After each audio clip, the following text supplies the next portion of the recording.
So here we are dealing with a leak in the ceiling. We have a copper pipe that's leaking, and it's all because whoever put this in didn't clean the work after they're done. So we're heating up the fittings, trying to remove them so that we can remove that old section of pipe. Now we are cleaning the pipes.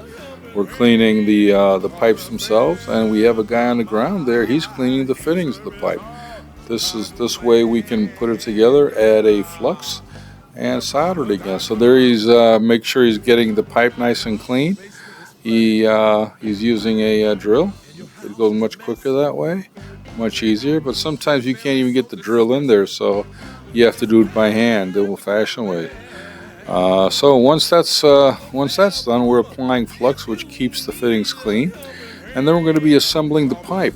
Stay tuned for part 2 when we solder this pipe. Call the Fair Plumber today for all your plumbing needs. Thank you. Your family's so disgusted.